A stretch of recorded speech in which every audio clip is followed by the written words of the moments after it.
Hello friends, ವೈವಿಧ್ಯ ಚಾನಲ್ಗೆ ಮತ್ತೊಮ್ಮೆ ಎಲ್ಲರಿಗೂ ಆತ್ಮೀಯವಾದ ಸ್ವಾಗತ. ಇವತ್ತಿನ ಟೇಸ್ಟಿಯಾದ ರೆಸಿಪಿ ಚಿಲ್ಲಿ ಆಲೂ.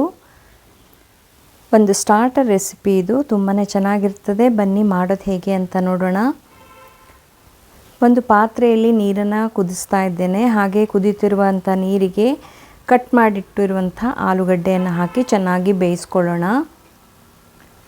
ನಂತರ ಒಂದು ಪಾತ್ರೆಯಲ್ಲಿ 1 ಕಪ್ ಆಗುವಷ್ಟು ಮೈದಾ, ಅರ್ಧ ಕಪ್ ಆಗುವಷ್ಟು ಕಾರ್ನ್ಫ್ಲೋರ್ ಹಾಕ್ಕೊಳ್ಳೋಣ. ಹಾಗೆ red chilli powder, pepper powder ಹಾಗೂ ಸಾಲ್ಟನ್ನು ಹಾಕ್ಕೊಂಡು ಚೆನ್ನಾಗಿ ಮಿಕ್ಸ್ ಮಾಡಿಕೊಳ್ಬೇಕು.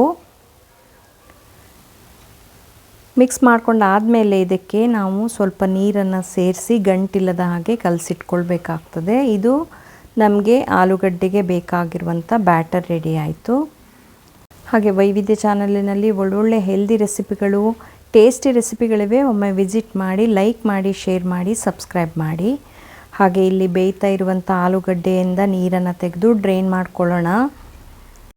ಹೀಗೆ ರೆಡಿ ಮಾಡಿಟ್ಕೊಂಡಿರುವಂಥ ಆಲೂಗಡ್ಡೆಯನ್ನು ನಾವು ಮಾಡಿಟ್ಕೊಂಡಿರುವಂಥ ಮೈದಾ ಹಾಗೂ ಕಾರ್ನ್ಫ್ಲೋರಿನ ಬ್ಯಾಟರಲ್ಲಿ ಹಾಕಿ ಚೆನ್ನಾಗಿ ಮಿಕ್ಸ್ ಮಾಡಿಕೊಳ್ಬೇಕು. ಆಲೂಗಡ್ಡೆ ಎಲ್ಲ ಪೀಸ್ಗಳಿಗೂ ಸರಿಯಾದ ಬ್ಯಾಟರ್ ತಾಗುವ ಹಾಗೆ ಮಿಕ್ಸ್ ಮಾಡಿ ಬಿಸಿಯಾದ ಎಣ್ಣೆಯಲ್ಲಿ ಇದನ್ನು ಕರೆದಿಟ್ಕೊಳ್ಬೇಕು. ಇದು ಒಂದು ಸ್ಟಾರ್ಟರ್ ರೆಸಿಪಿ ಆದರೂ ಕೂಡ ಮೊಸರನ್ನ ಜೊತೆಗೆ ಸೈಡಲ್ಲಿ ತಿನ್ನೋದಕ್ಕೆ ತುಂಬಾ ಚೆನ್ನಾಗಿರ್ತದೆ.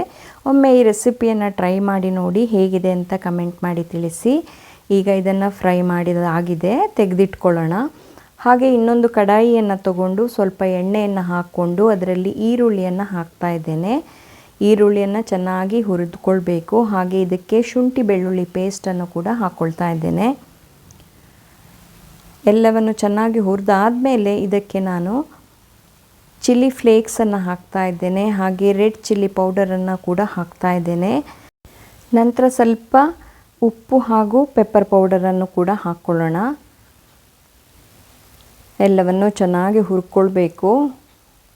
ಹುರಿದಾದ್ಮೇಲೆ ಇದಕ್ಕೆ ಸ್ವಲ್ಪ ನೀರನ್ನು ಹಾಕಿ ನಾನು ಕುದಿಸ್ತಾ ಇದ್ದೇನೆ. ತುಂಬ ಜಾಸ್ತಿ ನೀರು ಹಾಕೋದು ಬೇಡ, ಸ್ವಲ್ಪ ನೀರನ್ನು ಹಾಕಿ ಕುದಿಸ್ಕೊಳ್ಳೋಣ. ಇದು ಕುದಿ ಬಂದ ಮೇಲೆ ಇದಕ್ಕೆ ಸೋಯಾ ಸಾಸನ್ನು ಹಾಕ್ತಾ ಇದ್ದೇನೆ ಹಾಗೂ ರೆಡ್ ಚಿಲ್ಲಿ ಸಾಸನ್ನು ಹಾಕ್ಕೊಳ್ಳೋಣ. ಎಲ್ಲವನ್ನು ಚೆನ್ನಾಗಿ ಮಿಕ್ಸ್ ಮಾಡಿ ಕುದಿಸ್ಬೇಕು. ನಂತರ ನಾವು ಮಾಡಿಟ್ಕೊಂಡಿರುವಂಥ ಫ್ರೈಡ್ ಆಲೂವನ್ನು ಹಾಕಬೇಕು. ಎಲ್ಲವನ್ನು ಚೆನ್ನಾಗಿ ಮಿಕ್ಸ್ ಮಾಡ್ಕೊಳ್ಳೋಣ.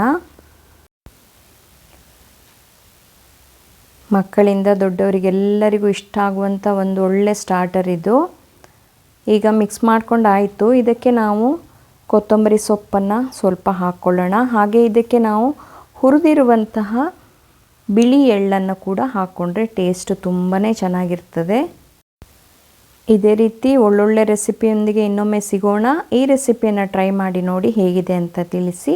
Thank you.